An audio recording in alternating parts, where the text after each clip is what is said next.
Greetings, dear viewers. Welcome. Today's poem is Benko the Warrior.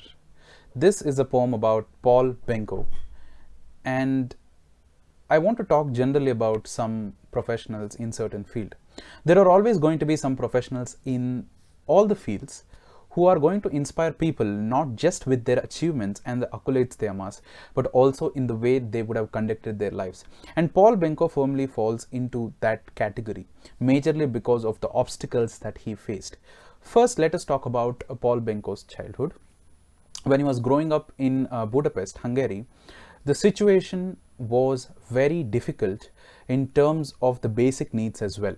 There were long queues, there were long lines for food. Just to get one slice of bread, people had to stand in the queue, and Benko was raised in such a background. It would have been very difficult for him, but somehow he was able to come through. As he was growing up, one may assume that things are going to get better because he was facing such a difficult time when he was very young. But unfortunately, it did not change much. At the age of 16, he was assigned to a regiment and he was given a job. And the job was digging ditches. A 16-year-old boy is expected to dig ditches continuously. And of course, it pushes Benko to the point of exhaustion, and he actually makes a plan to escape because it was very difficult for him physically. At that time, while he was about to escape, the plan is cut short by the Russian officials, and again they took Benko again for some kind of work, wherein again they made him work for very long time in the day. The other tragedy amongst all these things, as though all these things aren't enough, the major tragedy at this point of time was Benko learns that his father and brother were also sent to Russia as slave laborers.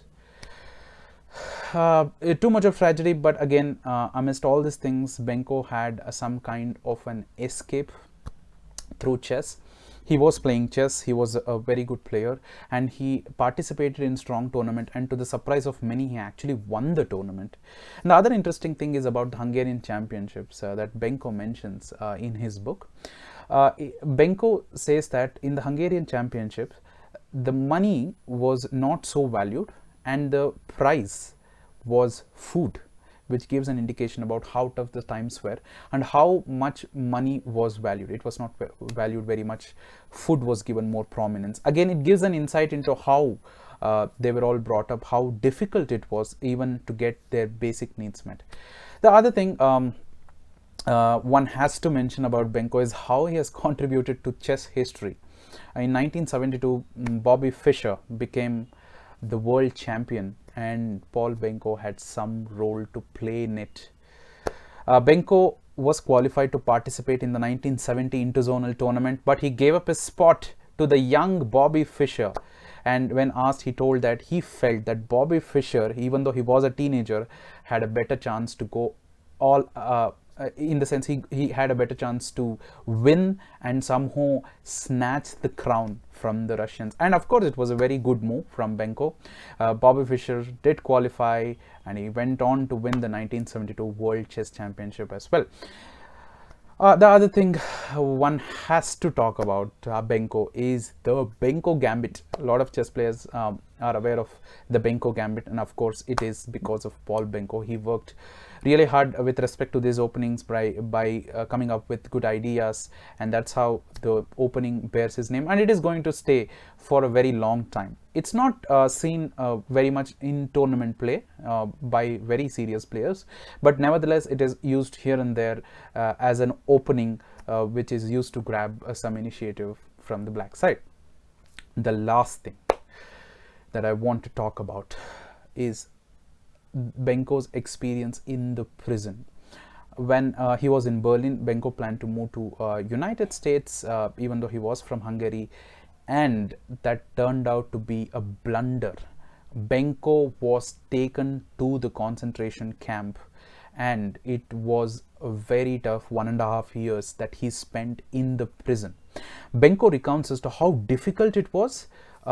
It was very difficult to sleep. The food was not very good, and there were people around Benko who were dying out of starvation. He also recounts about one man who swallows the spoon to die, to somehow die, not to face a situation like this, to somehow die. And Benko says that he did not die, but he used to make noises because of the immense pain. He was swallowing spoon, and whatever he had, he was swallowing just to die. And that was the kind of torture that Benko had to go through. The even at this time, before he was sent to the prison for the concentration camp, the Hungarian government also thought that Benko was an American spy. And they also went and searched his apartments, and they found some chess moves like king e4, queen d4, and they thought that it is some kind of a secret message that he is trying to communicate, and that made Benko fall into even greater trouble, and that's how he actually went into concentration camp. And the other thing in the concentration camp, which is quite inspiring, is Benko used to get very less food, but in the food that he got, he used to make the chess pieces out of the bread pieces given to him, and he used to play chess with other prison inmates who knew how to play chess. How's this for inspiration? So these are some of the things that I have recounted in this particular poem, and again it is a kind of an addressal from a fan, a diehard fan of Benko, to his hero Pal Benko. Let us get into the poem.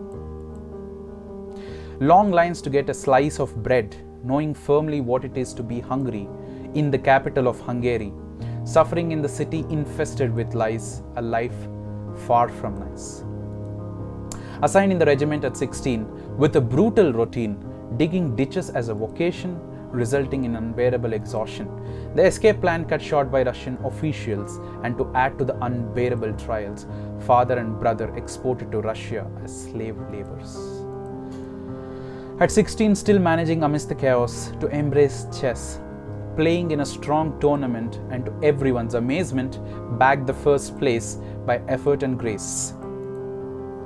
Participating in the Hungarian championships to play not for the trophy or the cash, the reward was food, which you viewed as far greater a prize than money.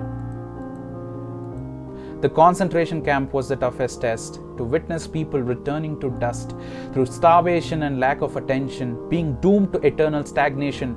Making chess pieces out of little bread given shows how much you were driven. Contributing in a unique way to the history with a move which entailed some mystery, by giving up your spot for the mighty Fischer, aiding him to conquer and usher. Fischer promptly used this to ascend the throne, snatching the coveted chess crown.